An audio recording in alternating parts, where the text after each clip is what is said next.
Hello everyone, the Gratitude Chick here, and today's episode is sponsored by our merchandise website, www.bwmmerch.com. Come by and get your manifesting merchandise to wear every day so that everyone knows that you are actively creating your life. We have t-shirts that says Babes Who Manifest that shit. We have mugs for manifesting with water that you can drink that says Rich Bitch Juice, or that has your favorite affirmation, I am a money magnet. Come by and shop with us.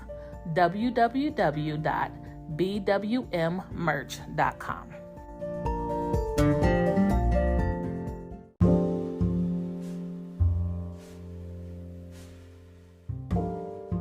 Welcome back to the Babes Who Manifest podcast.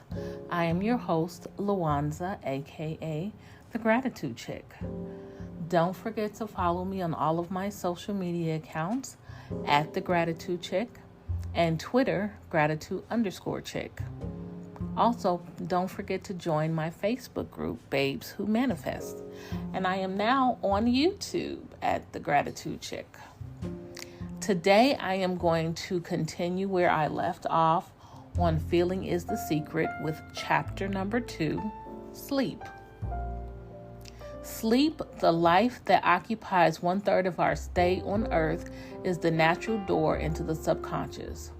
So it is with sleep that we are now concerned.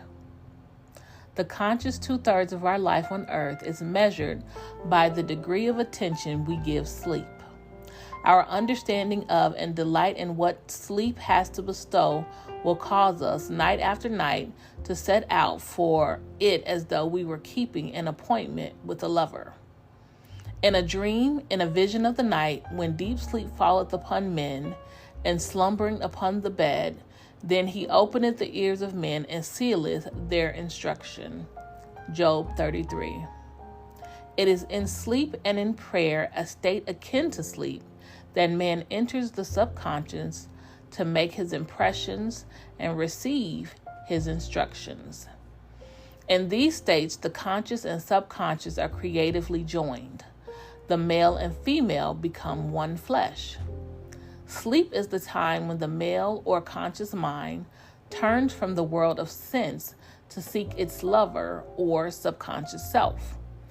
The subconscious, unlike the woman of the world, who marries her husband to change him, has no desire to change the conscious waking state, but loves it as it is and faithfully reproduces its likeness in the outer world of form. The conditions and events of your life are your children, formed from the molds of your subconscious impressions in sleep. They are made in the image and likeness of your innermost feelings, and they may reveal you to yourself. As in heaven, so on earth, Matthew 6:10 and Luke 11:2. As in the subconscious, so on earth. Whatever you have in consciousness as you go to sleep is the measure of your expression in the waking 2/3 of your life on earth. Nothing stops you from realizing your objective save your failure to feel that you are already that which you wish to be, or that you are already in possession of the thing you sought. Your subconscious gives form to your desires only when you feel your wish fulfilled. Your subconscious gives form to your desires only when you feel your wish fulfilled. Did you get that? Did you get that? That was deep. The unconsciousness of sleep is the normal state of the subconscious, because all things come from within yourself, and your conception of yourself determines that which comes. You should always feel the wish fulfilled before you drop off to sleep. You never draw out of the deep of yourself that which you want. You always draw that which you are. And you are that which you feel yourself to be, as well as that which you feel as true of others. Okay. To be realized, then, the wish must be resolved into the feeling of being or having or witnessing the state sought. This is accomplished by assuming the feeling of the wish fulfilled.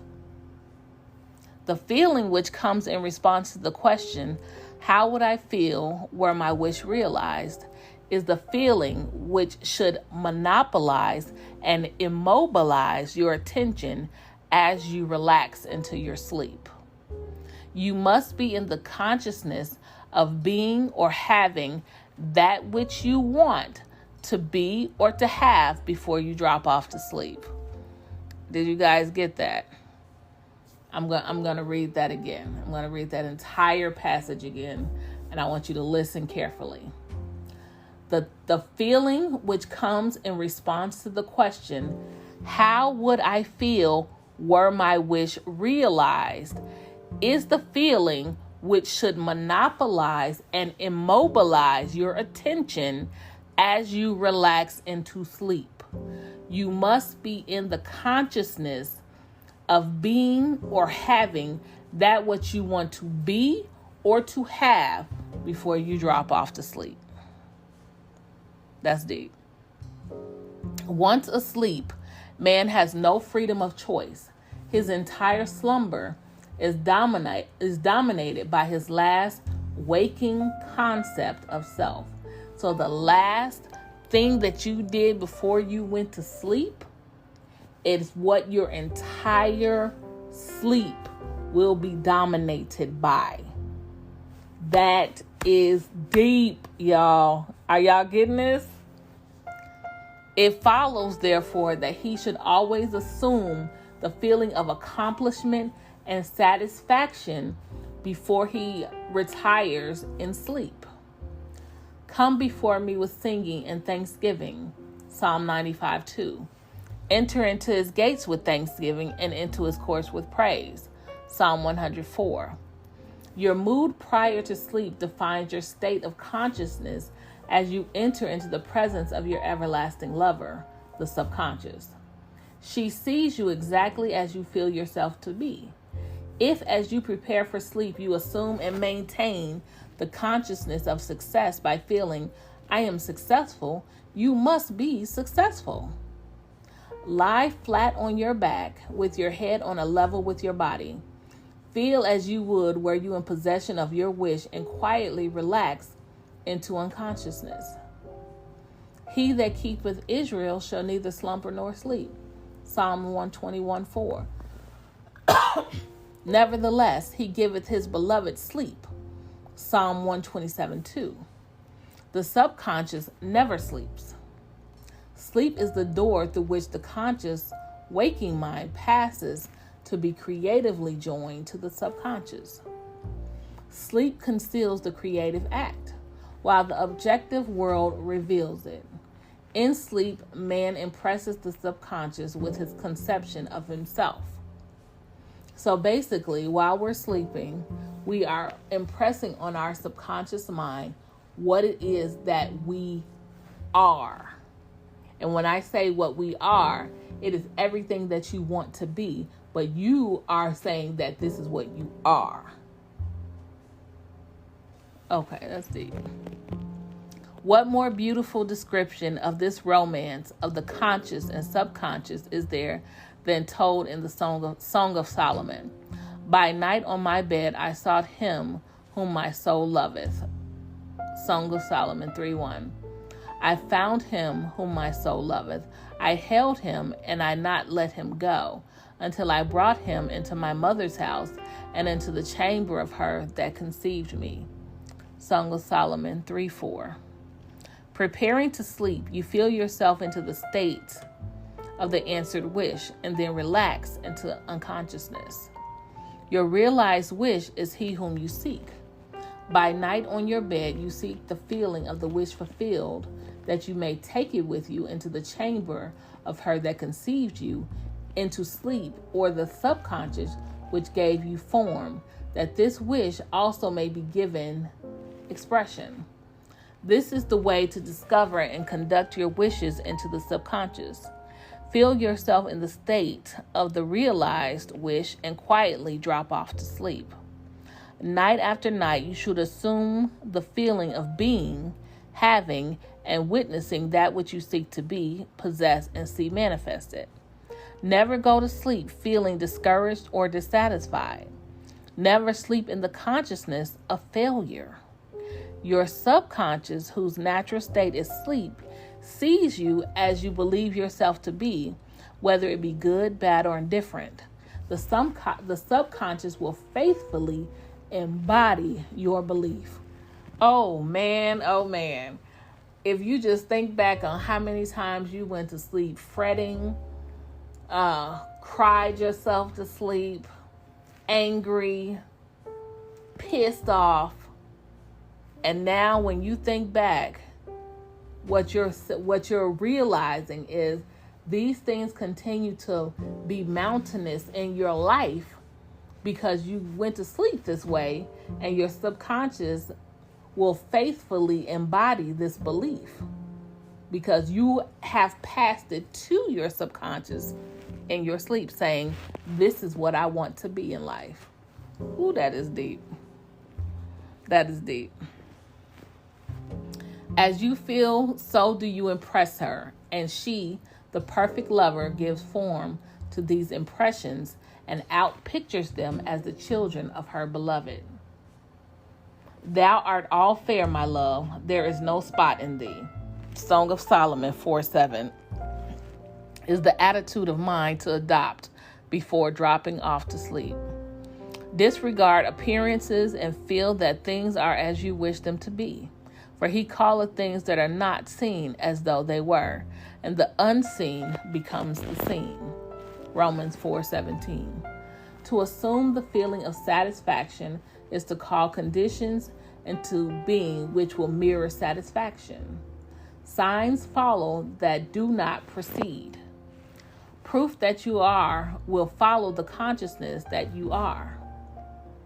It will not precede it. You are an eternal dreamer, dreaming non-eternal dreams. Oof. Wow.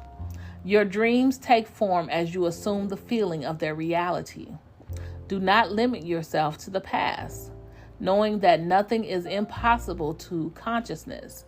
Begin to imagine states beyond the experiences of the past. Whatever the mind of man can imagine, man can realize.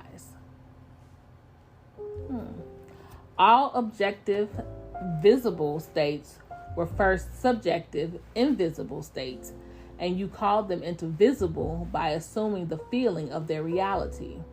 The creative process is first imagining and then believing the state imagined. Always imagine and expect the best. The world cannot change until you change your conception of it.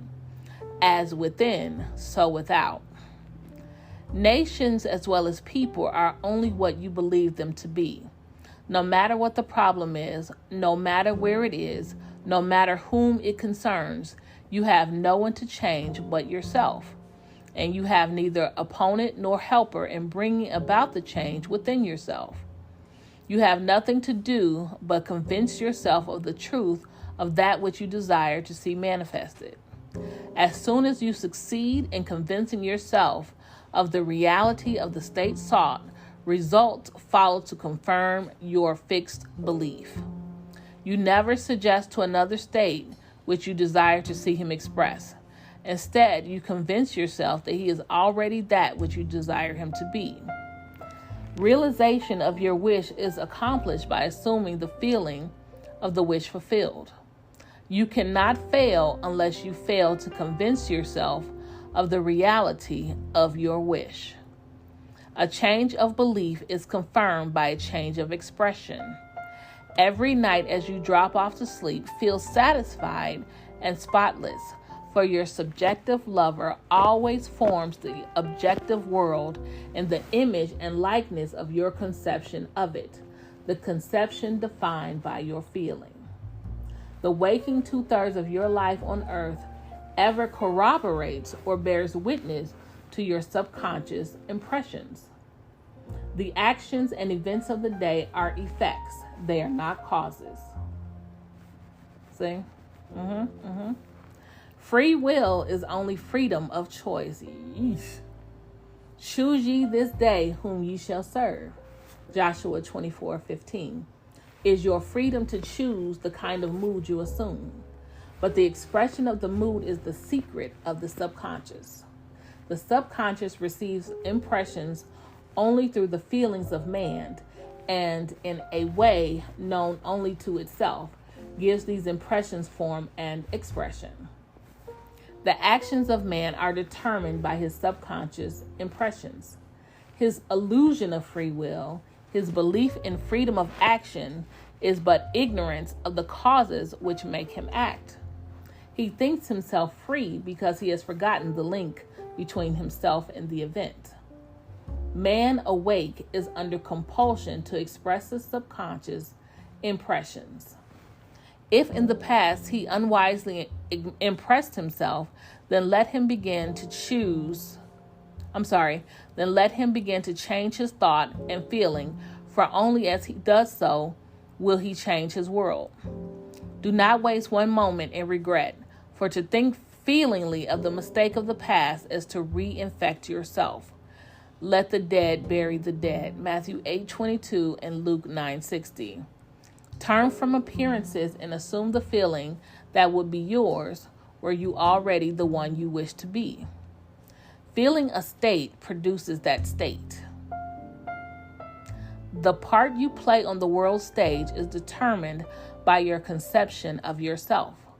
By feeling your wish fulfilled and quietly relaxing into sleep, you cast yourself in a star role to be played on earth tomorrow.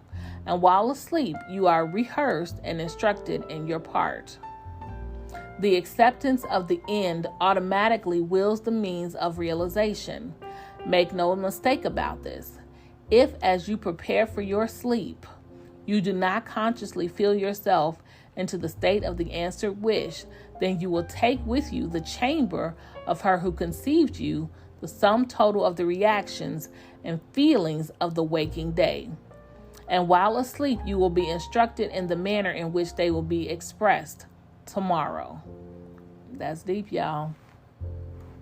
You will rise believing that you are a free agent, not realizing that every action and event of the day is predetermined by your concept of self as you fell asleep. Your only freedom then is your freedom of reaction. You are free to choose how you feel and react to the day's drama. But the drama, the actions, events, and circumstances of the day have already been determined. Unless you consciously and purposely define the attitude of mind with which you go to sleep, you unconsciously go to sleep in the composite attitude of mind made up of all feelings and reactions of the day. Every reaction makes a subconscious impression, and unless counteracted by an opposite and more dominant feeling, is the cause of future action. Ideas enveloped in feeling are creative actions. Use your divine right wisely. Through your ability to think and feel, you have dominion over all creation. While you are awake, you are a gardener selecting seed for your garden. But except a corn of wheat shall fall into the ground and die, it abideth alone. But if it die, it bringeth forth fruit. It bringeth forth much fruit. John 12:24. Your conception of yourself as you fall asleep is the seed you drop into the ground of the subconscious. Dropping off to sleep, feeling satisfied and happy, compels conditions and events to appear in your world which confirm these attitudes of mind. Sleep is the door into heaven. What you take in as a feeling, you bring out as a condition, action, or object in space. So sleep in the feeling of the wish fulfilled, as in consciousness, so on earth. Wow. That was deep. So I'm going to end this now. I hope you guys liked chapter 2. Feeling is the secret. I try not to do too many ad libs, but it was very deep. I remember when I was buying my house in 2019, I used to go to sleep doing this. It was kind of a meditation, and I used to go to sleep doing that and thinking about being approved. And, I was approved as I was going to sleep, and especially when I, provided all my documents and was waiting for a response, and, I was approved, and I went to sleep being approved. And literally from the time I started looking for a house, which was, I'm going to say around June 9th, it was probably a little bit later than that because I was on vacation the first week of June. So it may have been a little bit later than June 9th, but I'm just going to say June 9th, until the day that I closed was July 15th. So it was a little bit over 30 days from looking to the closing date. And it is, to me, simply because I put into practice all of these things that he stated in this book, in this chapter rather, before I went to sleep. I did do that because I used to listen to, what is the name of this book? It's on audio and on YouTube that I used to listen to, The Power of Your Subconscious Mind. And it had a little step in there to do before you went to sleep. And I did it for me to buy my house. And it actually did work. So what he is saying is true. What you present your subconscious before you go to sleep is what you're telling your subconscious you want to be. So remember, when people tell you do not go to sleep on your wrath, the Bible actually tells you that. Then that is the truth. Don't go to sleep angry, pissed off, mad. The last thing that you do before you go to sleep, if you are a person that, is a Christian or believes in God, you pray. If you are not a person that, believes in God or whatever, sit down and write your gratefuls out. These are things that I tell people, no matter what you believe in, no matter what your faith, the one common thread that we should all be doing is counting our blessings every day. This is something that I tell people to do. I tell people who I mentor, who I coach, before you go to sleep at night, 2 things you should do: meditate and do a gratitude rampage. Those 2 things I tell my people to do before they go to sleep. And I'm going to tell you guys to do that as well. Before you go to sleep, meditate 5 or 10 minutes and do a gratitude rampage. I think maybe I'll do maybe a guided meditation, or, tell you guys more about a gratitude rampage, so you'll know what I'm speaking of. But anyway, this podcast has gotten a little bit longer than I thought, but I wanted to give you guys the entire chapter 2. So it's only a couple chapters. This is a very short book, so I'll make sure I get you chapter 3 and 4 this week as well. I hope you guys have an amazing day. Don't forget to count your blessings, and have a good one.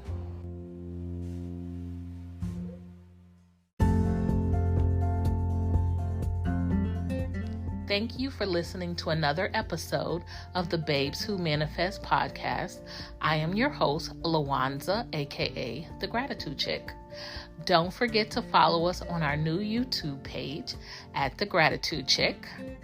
Make sure to click in our description box for a good deal on starting your own dropshipping business with Shopify.